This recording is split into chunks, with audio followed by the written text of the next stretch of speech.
Hai, salam sejahtera. Bertemu lagi dengan saya, Cikgu Syuhada, dalam unit 6, Pembangunan Negara Bertuncangkan Integriti, iaitu dalam subjek Pendidikan Moral tingkatan 5. Bidang 6, Jati Diri Moral. Integriti dalam diri, keluarga dan organisasi menjadi asas kepada pembangunan sesebuah negara. Integriti juga mencerminkan ketamadunan bangsa dan negara. Individu yang dipertanggungjawabkan mestilah bertindak jujur dan amanah mengikut bidang kuasa dan tugasnya secara telus, tiada konflik peribadi, berwibawa, accountability serta patuh akan peraturan dan undang-undang. Untuk pengetahuan murid-murid semua, terdapat beberapa nilai universal yang boleh cikgu cadangkan untuk unit 6. Pertama ialah kejujuran, yang kedua ialah harga diri, yang ketiga toleransi, yang keempat rasional, yang kelima patriotisme. Terdapat beberapa contoh integriti demi pembangunan negara yang boleh kita bincangkan dalam unit ini. Yang pertama ialah pentadbiran. Pentadbiran merujuk kepada merealisasikan dasar anti rasuah, menjaga kerahsiaan dan maklumat sulit negara dan juga mengelakkan penyalahgunaan kuasa, kedudukan dan jawatan. Contoh yang kedua ialah ekonomi. Ekonomi merujuk kepada menjanakan pendapatan negara mengikut undang-undang, kemudiannya mengisytiharkan cukai pendapatan secara jujur dan tidak menyalahgunakan harta dan kemudahan yang disediakan oleh kerajaan. Yang terakhir ialah sosial, iaitu mematuhi etika organisasi, tiada pengecualian dalam penguatkuasaan undang-undang, serta menjalankan tugas dengan telus dan amanah. Terdapat juga beberapa cara melaksanakan tanggungjawab dengan berintegriti. Yang pertama ialah memupuk integriti dalam setiap sektor pekerjaan. Yang kedua, mematuhi piagam pelanggan. Yang ketiga, membayar balik pinjaman. Yang keempat, menjelaskan bayaran cukai. Yang kelima, mematuhi peraturan dan undang-undang. Yang keenam, mengelakkan diri daripada memberi ataupun menerima rasuah. Dan juga yang terakhir iaitu yang ketujuh, menyokong kempen pembangunan negara. Seterusnya kita akan membincangkan tentang kepentingan integriti demi pembangunan negara. Di sini ada 5 kepentingan yang cikgu cadangkan untuk murid-murid semua. Yang pertama ialah meyakinkan pelabur asing untuk terus melabur.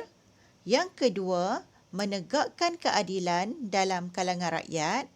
Yang ketiga, meningkatkan imej negara di mana melahirkan budaya kerja yang efisien. Yang keempat, memartabatkan perusahaan kecil dan sederhana iaitu IKS. Dan juga yang kelima, kepentingan yang kelima ialah mewujudkan sistem pentadbiran yang telus. Mari kita bincangkan satu persatu kepentingan integriti demi pembangunan negara. Yang pertama, meyakinkan pelabur asing untuk terus melabur. Sebagai huraian, ekonomi negara berkembang pesat dan juga peluang pekerjaan dan juga perniagaan akan meningkat. Kemudiannya, kepentingan yang kedua ialah menegakkan keadilan dalam kalangan rakyat. Huraian, mengelakkan diskriminasi dan masyarakat lebih sejahtera serta harmoni. Kemudiannya kepentingan yang ketiga ialah meningkatkan imej negara di mana melahirkan budaya kerja yang efisien. Sebagai huraian, produktiviti kerja meningkat dan menjadi contoh kepada negara lain. Seterusnya, memartabatkan perusahaan kecil dan sederhana iaitu IKS sebagai huraian perusahaan IKS diiktiraf di pasaran antarabangsa dan huraian yang seterusnya ialah meningkatkan pendapatan IKS iaitu meningkatkan pendapatan industri kecil dan sederhana. Kepentingan integriti yang seterusnya ialah mewujudkan sistem pentadbiran yang telus di mana huraiannya ialah negara bebas rasuah.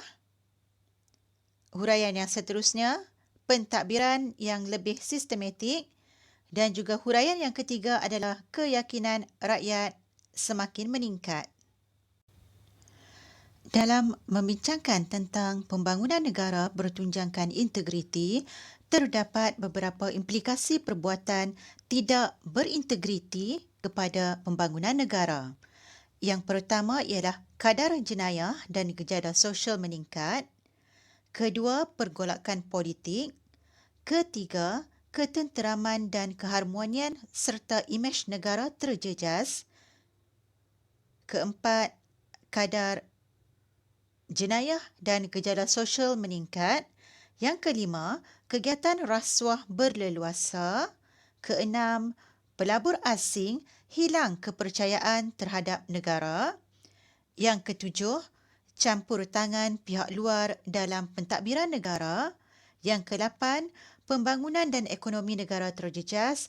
Dan yang terakhir, meluaskan jurang ekonomi. Oleh itu, murid-murid semua, yang perlu kamu faham adalah integriti merupakan satu aspek penting dalam pembangunan sesebuah negara. Individu yang dipertanggungjawabkan mestilah bertindak jujur dan amanah mengikut bidang kuasa dan tugasnya secara telus, tiada konflik peribadi, berwibawa, accountability serta patuh akan peraturan dan undang-undang. Oleh itu, sampai di sini saja perbincangan kita dan juga perkongsian ilmu untuk unit 6 pada kali ini. Berjumpa lagi dengan cikgu di unit yang seterusnya. Sekian, terima kasih. Bye.